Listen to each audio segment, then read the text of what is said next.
January 15th, 2026. A date that will forever be marked in the annals of Canadian true crime history. After 8 grueling months of near-total silence, 8 months of a grieving public wondering if the trail had gone cold, the vault finally cracked. Court documents surrounding the disappearance of Lily and Jack Sullivan were unsealed, and what they revealed did more than just provide updates. It shattered the public's perception of the case. For most of 2025, the narrative was simple, albeit tragic. 2 children had wandered into the dense, unforgiving woods of Nova Scotia and succumbed to the elements. But the unsealed documents tell a story not of a simple accident, but of a massive, silent machinery of justice moving in the shadows. What was revealed shocked the public to its core. Between May 16th and July 16th, 2025, while search parties were packing up their gear and the media was moving on to other headlines, the Royal Canadian Mounted Police, RCMP, were executing 12 separate search warrants. Each one was a surgical strike.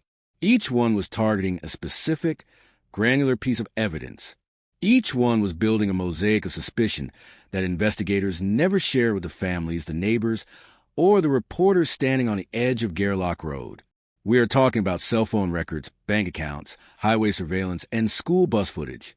The RCMP had been investigating far more than anyone realized, moving with a strategic intensity that suggested they were looking for something much more calculated than a pair of lost children. To understand the weight of these revelations, we have to go back to the beginning, to the day the world stopped for the Sullivan family. 8 months ago, on May 2nd, 2025, Lily Sullivan and her brother Jack were reported missing from their home in Lansdowne Station, Pictou County, Nova Scotia. The children lived in a modest mobile home on Gairloch Road with their mother, Malia Brooks Murray, and her partner, Daniel Martel. It was a Friday morning, a time when the kids should have been gearing up for the weekend. Instead, at 10:01 a.m., a 911 call was placed. The report was harrowing. The children had supposedly wandered away from the property while the adults were sleeping. In those first few hours, the response was a textbook search and rescue operation. It was one of the most intensive missing persons investigations in the history of the province.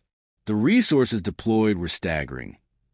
Over 160 searchers, including volunteers and professionals, combed through 8.5 kilometers of heavily wooded, treacherous terrain. The sky was filled with the rhythmic thump of helicopters and the high-pitched hum of drones equipped with thermal imaging.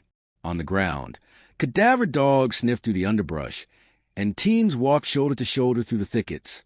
After 6 days of exhaustive searching, when not a single shoe, scrap of clothing, or footprint was found, the physical search was scaled back. The public assumed the trail had ended there. They were wrong. Behind the scenes, the RCMP's major crime unit was just getting started. While the drones were being packed away, the investigators were sharpening their focus on the digital and financial footprints left behind by the people closest to Lily and Jack. Between the middle of May and the middle of July, they filed those 12 separate search warrants under the Missing Persons Act.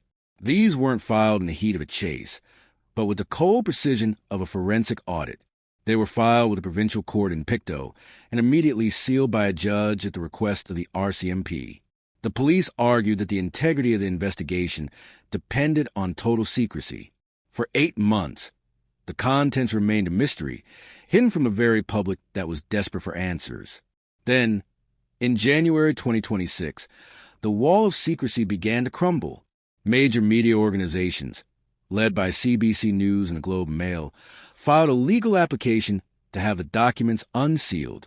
They argued that the public had a right to know how the search for 2 of its most vulnerable citizens was being handled. A judge agreed, and portions of the affidavits were released. What emerged was a startlingly detailed account of the investigation's true direction. It showed an RCMP that was not merely looking for bodies in the woods, but for inconsistencies in stories. Before we dive into the specific details of these 12 warrants, we have to look at the legal framework. In Canada, the police cannot simply walk into a bank or a cell provider and demand records. They need judicial authorization. Under the Missing Persons Act, the threshold is slightly lower than a criminal warrant, but the intent is the same: to find the truth. Each application for these warrants included an affidavit, a sworn statement from an investigator, outlining exactly what they knew, what they were looking for, and why they believed would lead them to Lily and Jack. These affidavits are the closest thing we have to a diary of the investigation. They reveal that from the very beginning, the RCMP was considering possibilities that went far beyond the wandered-off theory.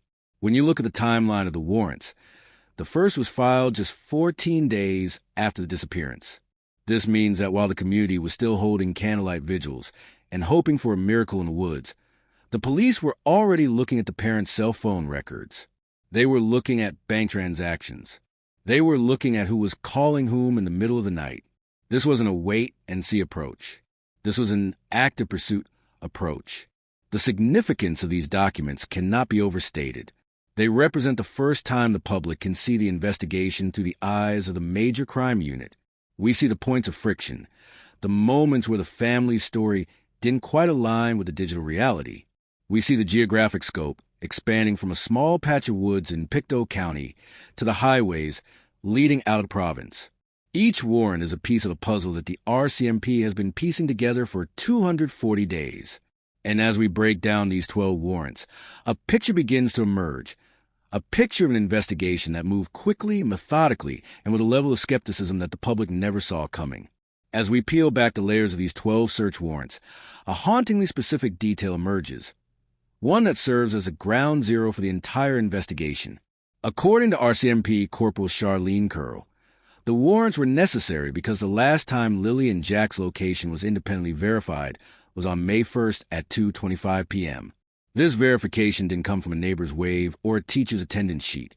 It came from a cold, unblinking eye, a video surveillance camera at a local Dollarama. This timestamp is the most critical marker in the case. Think about the implications of that statement. From 2:25 p.m. on Thursday, May 1st, until the 911 call at 10:01 a.m. on Friday, May 2nd, there's a massive 19-hour void. In that gap, there is no independent proof that the children were alive or even at the residence. Everything that happened during that evening routine, the dinner, the bedtime, the night in the mobile home, relies entirely on the statements of Malia Brooks Murray and Daniel Martel. In the world of major crime investigations, independent verification is the only currency that matters. Once that was lost, the RCMP stopped looking at the woods and started looking at the people who were with them last. The first category of warrants, and perhaps the most intrusive, targeted the cell phone records of both Malia Brooks Murray and Daniel Martel. In our modern age, a cell phone is more than a communication device. It is a witness that never sleeps. The RCMP didn't just want call logs. They wanted the tower pings. Every time a phone connects to a cell tower, it leaves a digital breadcrumb of an approximate location. Investigators were looking to see if those phones were where the parents said they were. If a phone pinged a tower 10 miles away while the owner claimed to be sleeping in Lansdowne Station, the entire timeline would collapse. But it went deeper than just location. The warrant sought text messages and internet browsing history. Why is this significant? Because communications can reveal state of mind and intent. If there were messages sent before the 911 call that hinted at a crisis, or if internet searches were conducted for how to report a missing child, or more sinister topics, the investigation would shift from a missing persons case to a criminal one in a heartbeat. By seeking these records less than 2 weeks into the disappearance, the RCMP signaled that they were not taking the wandered-off story at face value. They were cross-checking the digital reality against the verbal one. The second set of warrants turned to the financial lives of the adults in the home. The RCMP sought bank records, looking for any pattern that might suggest a deviation from normalcy. In these types of cases, investigators look for trigger events. A large cash withdrawal could suggest someone was preparing to flee or pay for a service they didn't want traced. The purchase of specific items, heavy-duty cleaning supplies, tarps, or tools, right before a disappearance is a red flag that no investigator can ignore. While the specific findings of these bank records remain sealed and redacted in the January 2026 release, the fact that they were sought so early tells us the RCMP was looking for a motive. They were asking, does the financial data support the idea of a family in a normal routine, or a family in the middle of a secret?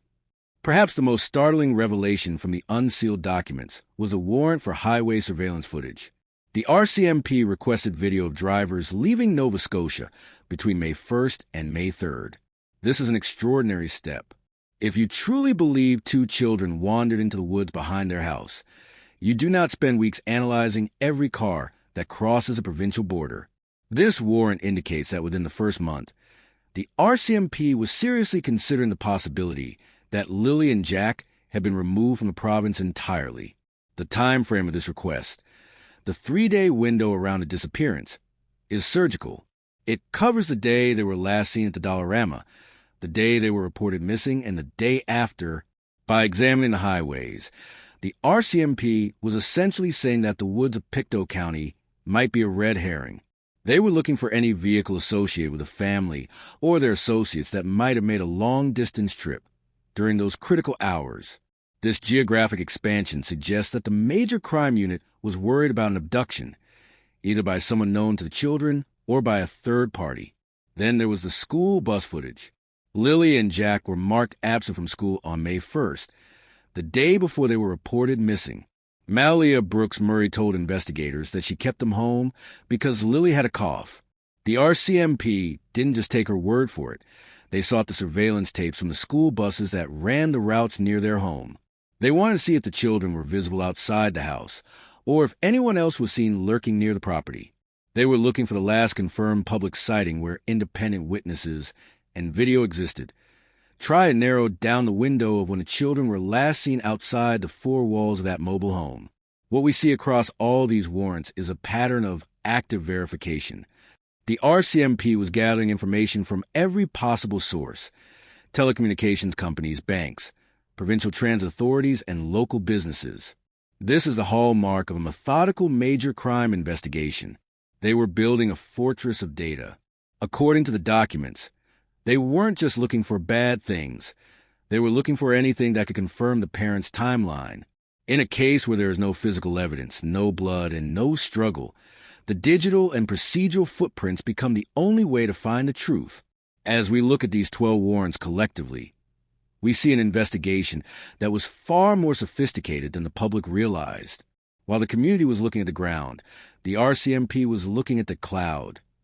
They were documenting every interaction the household had with the outside world. And while Corporal Charlene Curl stated that at that stage they did not have reasonable grounds to believe a crime had been committed, the sheer breadth of these warrants suggests they were preparing for that assessment to change.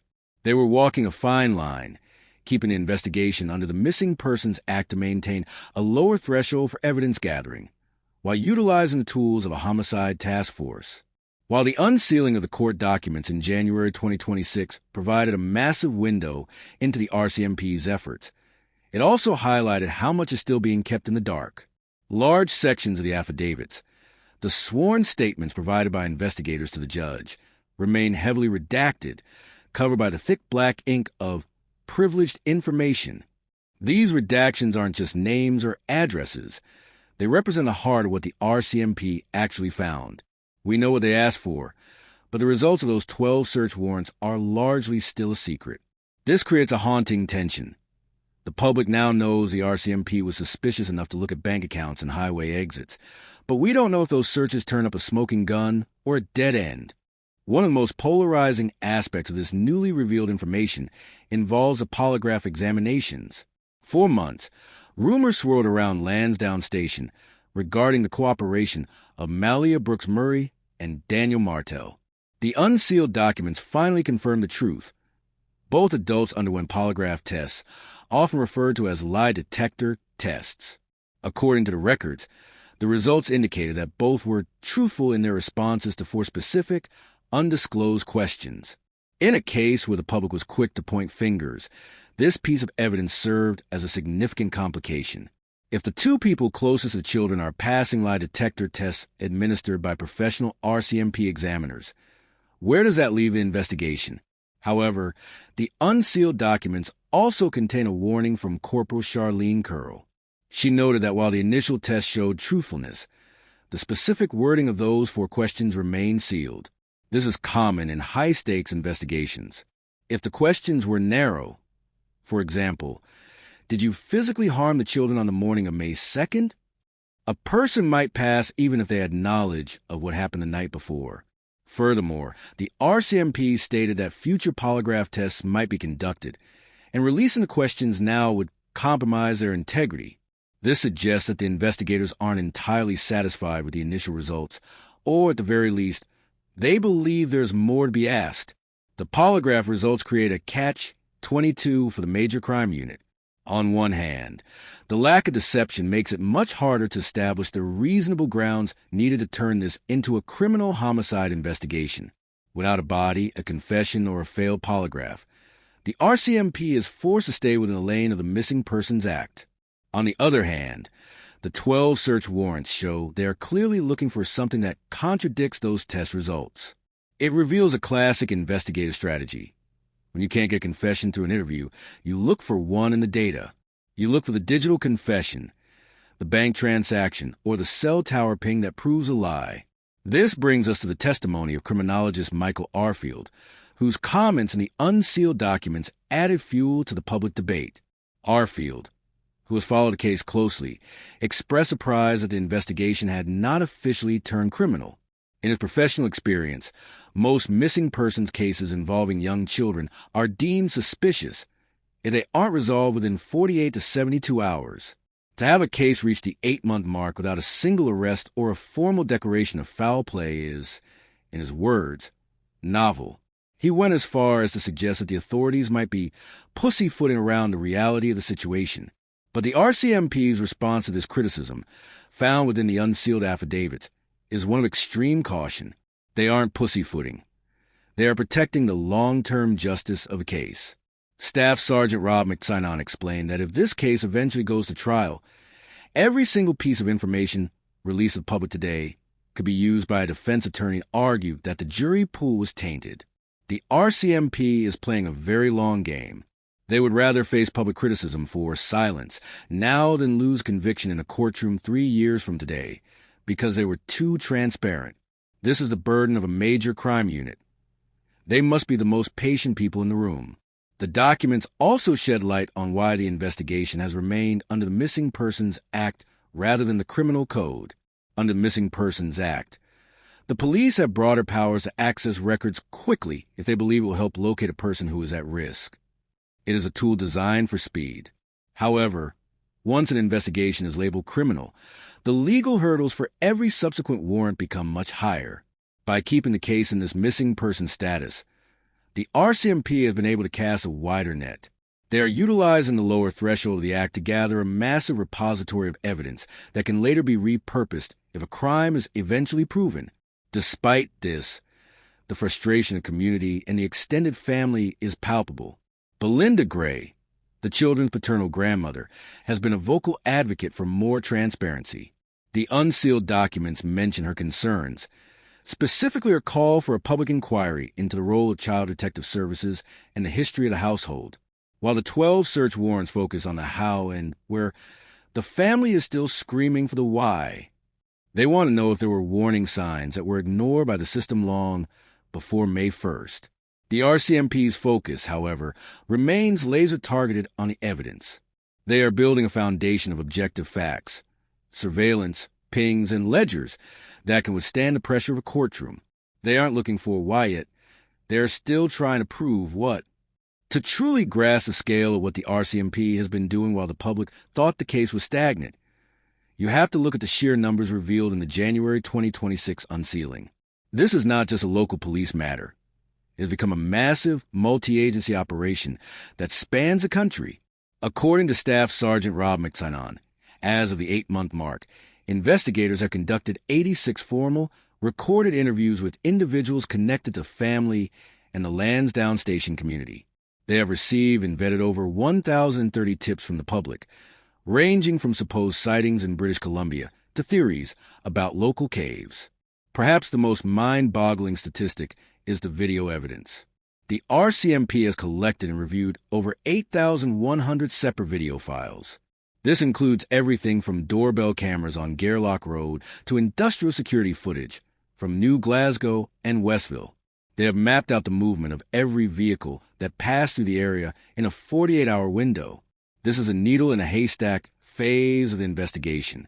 Somewhere in those 8,100 videos, they're looking for a single frame, a glimpse of a child in a back seat, a trunk that looks too heavy, or a car moving in the wrong direction at 3 a.m. This level of scrutiny is what Chief Superintendent Dan Morrow referred to when he said he had never seen a case like this in his 33 years of policing. The disappearance of Lily and Jack Sullivan is extremely rare, not just because two children vanished, but because they vanished in a way that left virtually zero physical trace. In most cases, there's a scene. There's a scuff mark on a trail, a dropped toy, or a witness who heard a car door slam. In this case, the woods of Pictou County, 8.5 kilometers of thick brush, swamps, and ravines, gave up nothing. It was as if the children simply evaporated into the humid May air. The unsealed warrants revealed that because the physical search failed, the RCMP moved into a total surveillance mindset. One warrant specifically targeted records from companies whose names were redacted but are believed to be major tech giants. This suggests the RCMP was looking for geofencing data. A geofence warrant allows police to see every single mobile device that was active within a specific geographic area at a specific time. They were likely looking for any ghost devices, phones that were near the Sullivan home on the night of May 1st, but don't belong to the residents. This is high-level digital dragnetting, the kind usually reserved for national security threats or high-profile homicides. The documents also discuss the $150,000 reward offered by the government of Nova Scotia. In most cases, a reward of that size shakes the tree. It encourages people with small pieces of information to come forward, or it turns accomplices against one another. The fact that the reward remains unclaimed 8 months later is telling. It suggests one of two things. Either no one outside the inner circle knows what happened, or the people who do know are too terrified or too loyal to speak. This silence is what the RCMP is trying to break with their 12 warrants. They are trying to find the pressure point in the financial or communication records that will force a breakthrough. But there is a human cost to this methodical approach. The unsealed documents describe a community in Pictou County that is haunted by the unknown. Lansdowne Station is a place where people leave their doors unlocked, or at least they used to. Now, every stranger in a car is viewed with suspicion. Every time a new search warrant is filed, the rumor mill goes into overdrive. The unsealing was supposed to provide clarity, but in many ways, it only deepened the mystery. By revealing that the RCMP was looking at highway cameras and bank records, the authorities essentially confirmed to the public that foul play has always been the primary internal theory, despite the missing person label.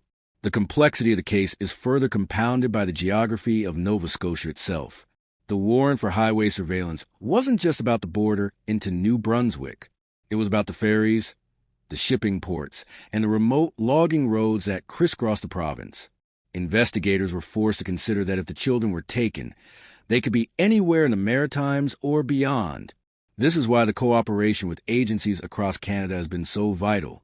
The search for Lily and Jack isn't just a Pictou County problem.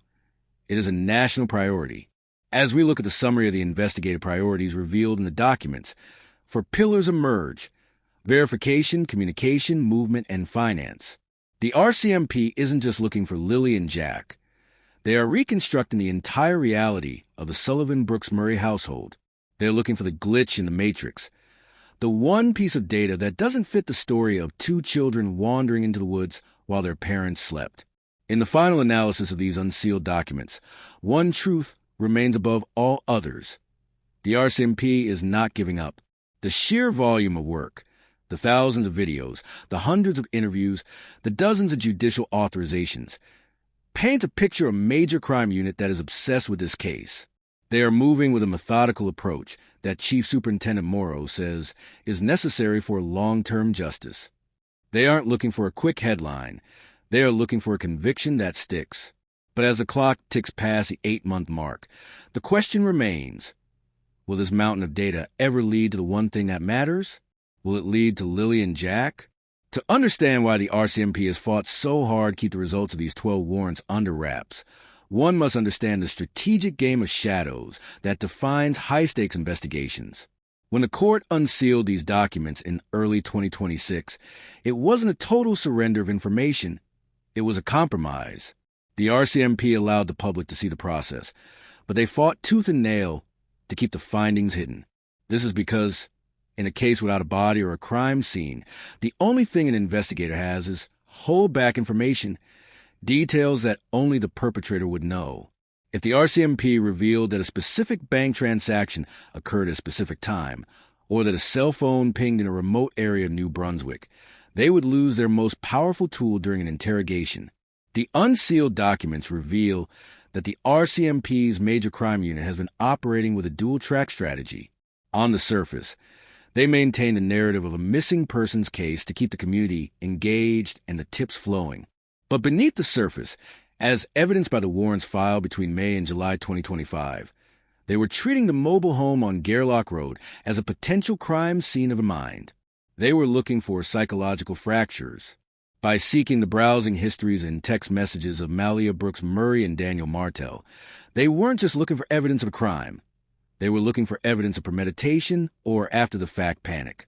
A particularly telling aspect of the warrants is the timing of the second and third rounds of filings. The first warrant was filed on May 16th, shortly after the initial ground search ended, but more warrants followed in June and July. This suggests that the information gathered in the first round didn't close the case. It opened new questions. For example, if the initial cell phone record showed a gap in activity, the subsequent warrants might have targeted the metadata of specific apps like WhatsApp or Signal, which are encrypted and require more specific legal hurdles to clear. The RCMP was peeling an onion, and the unsealed documents show they were prepared to go through as many layers as necessary. The unsealing also brought to light the novel approach mentioned by criminologists. Usually, in a case like this, if police suspect foul play, they move to an undercover operation or a Mr. Big-style sting relatively quickly. However, the documents suggest the RCMP chose a different path. They chose a path of total documentation. They decided that before they confronted anyone, they would have every single receipt, every single video frame, and every single digital handshake accounted for. They were building a circumstantial cage. This is an incredibly resource-intensive way to investigate, requiring thousands of man-hours to cross-reference 8,100 videos with thousands of pages of phone records. Staff Sergeant Rob McSignon statements in the affidavits defend this slow, grinding pace. He argues that in the modern era, rushing to judgment is the quickest way to lose a case in the Supreme Court of Canada. He cites the need to exhaust every possibility under the Missing Persons Act to ensure that if they eventually move to a criminal code prosecution, they can prove to a judge that they didn't skip any steps. This methodical approach is designed to be appeal-proof. The unsealed documents show that the RCMP was thinking about a potential trial as early as May 2025, just 2 weeks after the children vanished. That level of foresight is both impressive and chilling. The role of the redacted companies in these warrants also cannot be overlooked. While the names are blacked out, the context suggests that investigators were looking at smart home technology and Internet of Things, IoT devices. Did the mobile home have a Ring doorbell? Did someone have a fitness tracker that recorded heart rates or steps during the middle of the night on May 1st? Did the family vehicle have a built-in GPS that logs every ignition cycle and every door opening? These are the silent witnesses of the 21st century. The unsealed documents reveal that the RCMP was looking for a mechanical witness that couldn't pass or fail a polygraph, but could only tell the cold, hard truth of when a door was opened or a car was started. As we look at the January 2026 revelations, we also see the tension between the RCMP and the media. The fact that CBC and the Globe and Mail had to sue to get this information released shows a disconnect between the police's need for secrecy and the public's need for accountability. The judge's decision to unseal portions of the documents was a landmark ruling. It acknowledged that while the investigation is paramount, the public cannot be left in a total vacuum when 2 children are missing. However, by keeping the findings redacted, the court protected the RCMP's long-term justice goal. We are left with a skeleton of the investigation. We see the bones, but we still don't see the flesh and blood of the evidence. This part of the story ends with a sobering realization. The unsealed documents confirm that as of the 8-month mark, the RCMP had already done more work than most people see in a lifetime of policing. They had conducted more interviews than there are households in Lansdowne Station. They had watched more video than a person could see in a year of straight viewing. And yet, the reward remains unclaimed. The woods remain silent. The 12 search warrants show a masterclass in investigative technique, but they also highlight the terrifying reality of a perfect disappearance. The RCMP has the map, they have the tools, and they have the suspicion, but as 2026 begins, they're still searching for the one thing that can't be found in a database: the location of Lily and Jack. As we conclude this deep dive into the unsealed records of January 15th, 2026, we are forced to return to that singular, haunting image. The Dollarama in New Glasgow on May 1st at 2:25 p.m. This is a last independent verification, and it is the anchor upon which the entire weight of this investigation hangs. In the video, we see a family of 5. We see Malia, Daniel, the toddler Meadow, and the 2 children who would soon become the focus of a nation's prayers. They look normal. They look like any other family running errands on a Thursday afternoon. But this video is the edge of a cliff. Once they walk out of those sliding glass doors and into their vehicle, the objective record of Lily and Jack Sullivan ends. The 12 search warrants were the RCMP's attempt to extend that record. They were trying to create a digital Dollarama for the rest of that evening and the following morning. The unsealed documents reveal that the investigators were obsessed with the trip home from New Glasgow to Lansdowne Station. They tracked the vehicle through every available camera, trying to see if the children were still visible in the back seat. They checked bank records to see if they stopped for gas or snacks. They checked cell pings to see if anyone's phone stayed behind in the city. The fact that they have not released any findings suggests that this reconstruction did not provide the simple answers they were hoping for. What these documents ultimately reveal is a shift in the burden of proof. For the first 6 days, the burden was on the searchers to find the children in the woods. But after the 12 warrants were executed, the burden shifted to the timeline. The RCMP is no longer just looking for Lily and Jack. They are looking for a break in the sequence. They are looking for the moment when the normal family narrative stops being supported by the data. Chief Superintendent Dan Morrow's comment that he has never seen a case like this reflects the frustration of having a massive amount of normal data and a complete absence of abnormal data. It is a mystery defined by what isn't there. The unsealing of these documents has also had a profound impact on the public perception of Malia Brooks Murray and Daniel Martel. For months, they were the subject of intense online speculation. The revelation that they passed polygraphs on 4 undisclosed questions provided them a layered defense, but the 12 warrants provided a layer of renewed scrutiny. The public now knows that the RCMP was looking at their lives with a microscope. The fact that the investigation remains active and open to multiple theories means that the polygraph results were not the get-out-of-jail-free card many thought they were. In a major crime investigation, a past polygraph is just one data point. It is not an acquittal. Looking forward, the unsealed documents suggest 3 possible paths for this case. The first path is that the digital dragnet eventually catches a discrepancy. Perhaps a redacted company provides a piece of data from a cloud server that contradicts a statement made months ago. The second path is that the $150,000 reward eventually breaks the silence of a witness. The third and most somber path is that this remains a cold case of the modern era, a disappearance so well executed or so tragically accidental that even the full might of the RCMP and the digital age cannot solve it. Staff Sergeant Rob McSinon and Chief Superintendent Dan Morrow have both emphasized that the investigation will not stop. The unsealing of the 12 warrants was a moment of transparency, but it was not a conclusion. It was a progress report. It showed a public that was beginning to lose faith that the system was working, that, in fact, the system was working harder than ever. It proved that the RCMP Major Crime Unit is not pussyfooting, but rather building a fortress of evidence brick by methodical brick. They are prepared to wait years if it means that when they finally make a move, it is the right move. As we stand in 2026, 8 months after that fateful May morning, the story of Lily and Jack Sullivan is far from over. The unsealed documents have given us the what and the how of the investigation, but the where remains the most painful question in Nova Scotia. The search warrants show us a police force that is focused, skeptical, and incredibly thorough. They show us a family that is under the most intense pressure imaginable. And they show us a community that is still waiting for the truth to emerge from the woods, or from the data, or from a conscience that can no longer carry the weight of a secret. The legacy of these 12 warrants may eventually be found in a courtroom, or it may be found in a change to how missing persons cases are handled across Canada.